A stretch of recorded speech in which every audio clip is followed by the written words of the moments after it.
सुप्रभात। बेटा, तुलसीदास जी द्वारा रचित कवितावली का मैंने वीडियो आप लोगों को दिया हुआ है, ठीक है। अब हम पढ़ेंगे इस वीडियो में लक्ष्मण मूर्छा और राम का विलाप। ये उस समय की घटना है जब लक्ष्मण जी को शक्तिवार लग जाता है और वो मूर्छित हो जाते हैं, अर्थात बेहोश हो जाते हैं।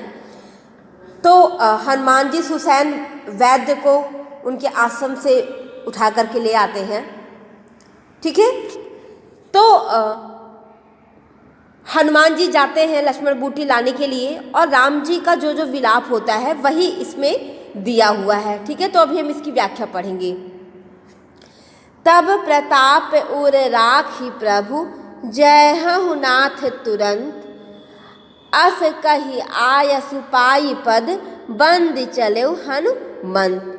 तो हनुमान जी जब संजीवनी उठा करके लाते रहते हैं तो भरत जी जो है उनको तीर से मार देते हैं और वो नीचे गिर जाते हैं। उसके बाद जो है जब भरत जी को पता चलता है कि हनुमान जी जो है वो संजीवनी लेके जा रहे हैं लक्ष्मण जी के लिए, क्योंकि लक्ष्मण जी को शक्ति बाढ़ लगी हुई और वो मूर्छित है, प्रभु श्री राम ने उन्हें भेजा है। तो हनुमान जी कहते हैं, तब प्रताप उर राखी प्रभु, जय हहु नाथ तुरंत। हे नाथ भरत जी, आपसे जो मैं ये मिला हूँ, आपके इस प्रताप को अपने हृदय में धारण करके अब मुझे जाने की तुरंत अनुमति दीजिए। अस कही आय सुपाई पद, बंद चले हनुमंत। ऐसा कह के, अस कही ऐसा कह के, आय सुपाई पद बंद, भरत के पावों की वंदना करके उनसे आशीर्वाद लेके हनुमान वहाँ से चलते हैं। भरत बाहुबलशील गुण, प्रभु पद प्रीति अपार। और रास्ते में जाते हुए हनुमान जी ये सोच रहे होते हैं कि भरत कितने बाहुबली हैं और कितने अच्छे हैं, ठीक है। क्योंकि अभी तक हनुमान जी केवल लक्ष्मण और प्रभु श्री राम से मिले थे, आज वो भरत जी से भी मिल लेते हैं। मन महु जात सराहत, पुन पुन पवन कुमार। और बार बार जो है पवन कुमार अर्थात बजरंग बली जी बार बार जो है इसी बात को सोचते हैं कि भरत जो है कितने अच्छे हैं, उनके बारे में सोचते हुए वो चले जाते हैं, ठीक है। बेटा, जो पुनि पुनि है यहाँ पे पुनरोक्ति अलंकार है, इसके बाद इसमें अनुप्रास अलंकार का बहुत ज़्यादा प्रयोग हुआ है, ठीक है। आगे की पंक्तियाँ हैं, उहाँ राम लक्ष्मण ही निहारी, बोले बचन मनुज अनुसारी। इन पंक्तियों में, इन चौपाइयों में लक्ष्मण जी जो है वो मूर्छित हैं और राम जी उनको अपनी गोद में लेकर के बैठे हैं।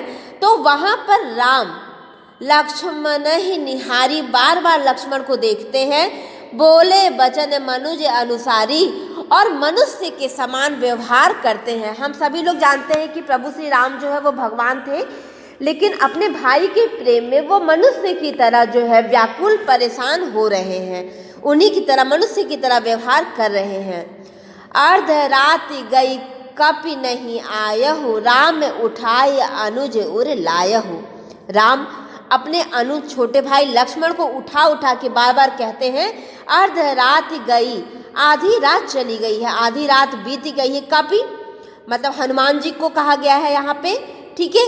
कपि नहीं आयो, अपने छोटे भाई लक्ष्मण को गोद में उठा करके राम जी कहते हैं कि आधी रात बीत गई है और हनुमान जी अभी तक नहीं आए हैं। सकहु न दुखित देखी मोहि काहू, बंधु सदा तब मृदुल सुभाऊं। बार बार दुखी होकर के कहते हैं कि मुझसे ये सब चीज़ें अब बर्दाश्त नहीं हो रही, अपने भाई को इस तरीके से दुखी देख करके अब मैं नहीं रह पा रहा हूँ। मम हित लाग तजहु पितु माना, सहहु विपिन हिम आतप बाता। मेरे लिए मम हित, मेरे लाभ के लिए, मेरे लिए तुमने अपने माता पिता का त्याग कर दिया। ये हम सभी लोग जानते हैं ना, जब राम जी को और वनवास मिला था तो लक्ष्मण जी जो है वो अपना महल त्याग देते हैं। अगर वो नहीं जाते तो अयोध्या से कोई उन्हें जाने के लिए नहीं कहता, लेकिन अपने भाई के प्रेम में और अपने भाई की सेवा के लिए, अपनी भाभी माता की सेवा करने के लिए उन्होंने महल त्याग दिया, माता पिता को त्याग दिया। सहहु विपिन हिम आतप बाता, और तुमने इस जंगल में आ करके सर्दी गर्मी बरसात क्या कुछ नहीं सहा है। ऐसा कह कह के, ऐसा विचार कर कर के राम जो है वो रो रहे हैं, व्याकुल हो रहे हैं। आगे की पंक्तियां हैं, सो अनुराग कहाँ अब भाई, उठहु न सुनि मम बचन बिकलाई। हे लक्ष्मण उठो, अब तुम इस तरीके से पड़े रहोगे तो मुझे इतना प्रेम कहाँ मिलेगा। जो जनते हूँ बन बंधु बिछोहूँ, अगर मुझे पता होता, जो जानते हो अगर मैं जानता कि वन में, वन जंगल में आने से, बंधु मतलब भाई, बिछो मतलब भाई से अलग होना पड़ेगा। अगर मुझे पता होता कि इस जंगल में आने से मैं अपने भाई से दूर चला जाऊंगा, मुझे अपने भाई से अलग होना पड़ेगा। पितु बचन मानते हूँ नहीं ओहू, पितु वचन, मैं अपने पिता के वचन को, जो मेरे पिताजी ने मुझसे वादा किया था, वो मैं नहीं मानता। जंगल में जाने का जो उन्होंने मुझसे वचन लिया था, उस बात को मैं नहीं मानता। अगर मुझे इसका थोड़ा भी आभास होता कि जंगल में आने से, वन में आने से मैं अपने भाई से अलग हो जाऊंगा। सुत वित नारी भवन परिवारा, होई है जाहि जग बारहि बारा। आगे कहते हैं राम जी, सुत मतलब पुत्र, वित्त मतलब धन, नारी, भवन, परिवार, ये सब तो मुझे दोबारा मिल जाएगा। होई जाहि जग बारहि बारा, ये सब संसार में बहुत सारे हैं। अस विचारे जी है जागा हूँ ताता, लेकिन हे भाई तुम होश में आओ, क्योंकि तुम जैसा भाई मिले ही न जगत सहोदर भ्राता, तुम जैसा भाई मुझे दोबारा इस संसार में नहीं मिलेगा।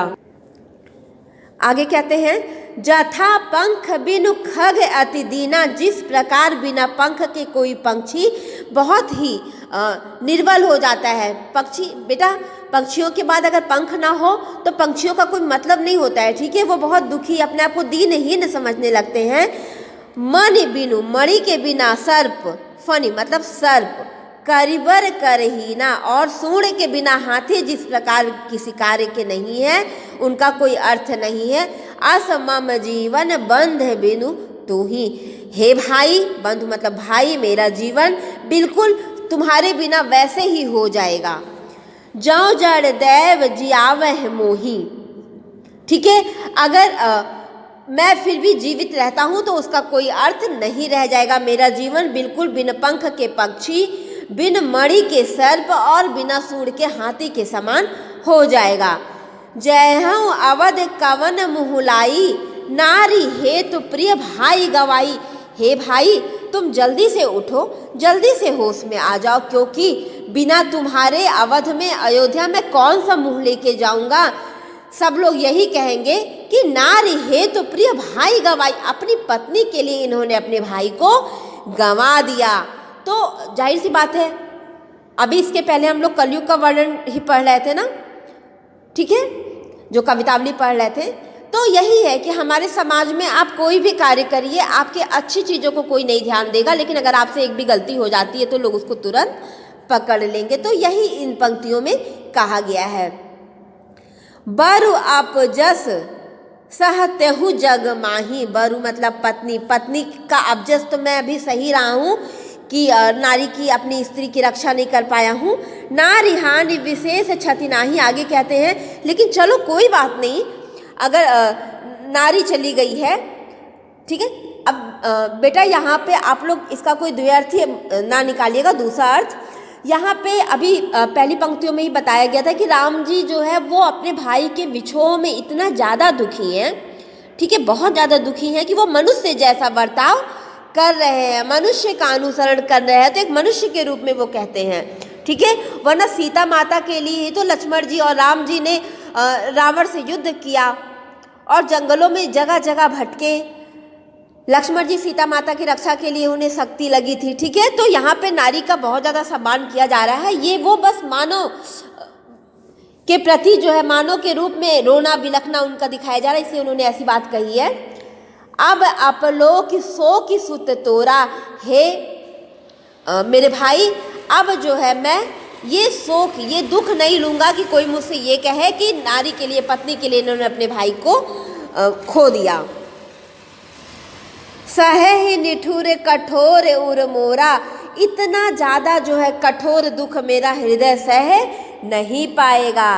निज जननी के एक कुमारा, तुम्हारी माँ ने अपने एक पुत्र को मुझे दे दिया। तात सासु तुम प्राण आधारा, अपने प्राण से प्रिय पुत्र को मुझे दे दिया। सौंपे से मोहि तुम्हें गही पानी, ठीक है, उन्होंने अपना बड़े प्रेम से तुम्हारा हाथ मेरे हाथों में पकड़ाया था। सब विधि सुखद परम हित बानी, और उन्होंने कहा था कि लक्ष्मण को उन्होंने प्रभु श्री राम को दे दिया था, लक्ष्मण जी की माता ने। तो वही प्रभु श्री राम कहते हैं कि बड़े ही प्यार से उन्होंने मुझे दिया था कि मैं तुम्हारा बहुत ध्यान रखूंगा और तुम मेरी सेवा करोगे। उतरु काह दो दे हैं ते ही जाई, उठ किनु मोहि सिखावहु भाई।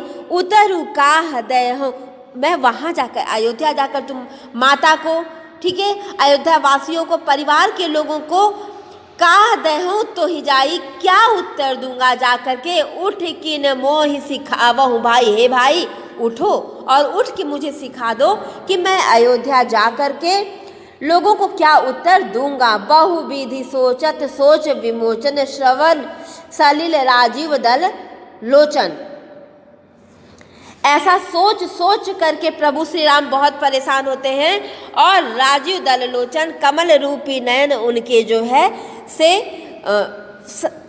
आंसू जो है वो बहने लगते हैं। ये घटनाएं जो है प्रभु शिव शंकर माता पार्वती को सुनाते हैं। तो माता पार्वती कहती हैं, उमा एक अखंड रघुराई, तो पूछती हैं कि इतना विलाप, इतना कष्ट मनुष्य के भांति जो है प्रभु श्री राम क्यों इस तरीके से विलाप कर रहे हैं। तो प्रभु शिव शंकर कहते हैं कि रघुराई प्रभु श्री राम जो है अखंड है, उनको किसी प्रकार का कोई दुख नहीं हो सकता, लेकिन अभी वो एक मनुष्य के रूप में है, तो लोगों को उन्हें अपनी मनुष्यता दिखानी होगी कि एक मनुष्य किस प्रकार से रहता है।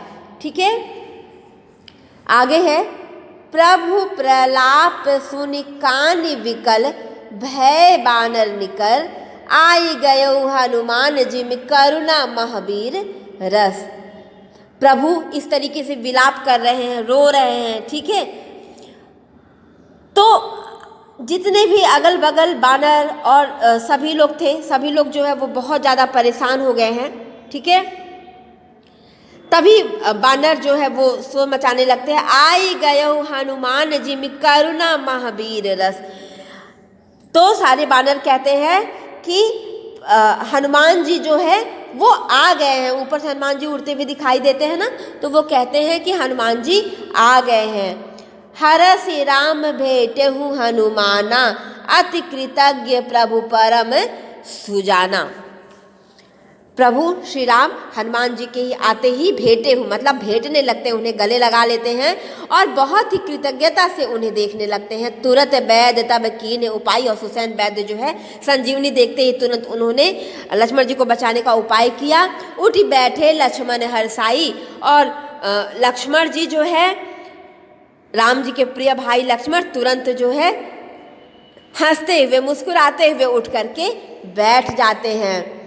हृदय लाई प्रभु भेटे हूँ भ्राता, और अपने भाई को इस तरीके से उठकर बैठ के देखते हुए प्रभु श्री राम ने अपने भाई को गले लगा लिया। हर्षे सकल भालु कपि भ्राता, और सभी जो है अपने भाई को प्रभु श्री राम गले लगा करके बहुत ज़्यादा प्रसन्न हो जाते हैं। कपि पुनि वैद्य तहाँ पहुँचावह, जहि विधि तबहि ताहि लहि आवा। अब अचानक से जो है प्रभु लक्ष्मण जी को शक्ति बाण लगा रहता है। ठीक है, तो जैसे जिस स्थिति में सुसैन वैद्य अपने आश्रम में बैठे हुए थे, हनुमान जी उनको वैसे ही उठा लाते हैं। तो अब जब लक्ष्मण जी ठीक हो जाते हैं तो सुसैन वैद्य को जैसे वो लाए रहते हैं वैसे उनके स्थान पर जाकर के यथास्थान पहुंचा देते हैं। यह वृतांत दशानन सुने हूँ, अति विषाद पुनि पुनि सिर धुनहूँ। और ये घटना सुनते ही रावण जो है वो बहुत ज़्यादा व्याकुल हो जाता है, परेशान हो जाता है और अपने सर को पीटने लगता है। व्याकुल कुंभकर्ण पहियावा, और इस तरीके से परेशान और व्याकुल होकर के वो कुंभकर्ण के पास आता है।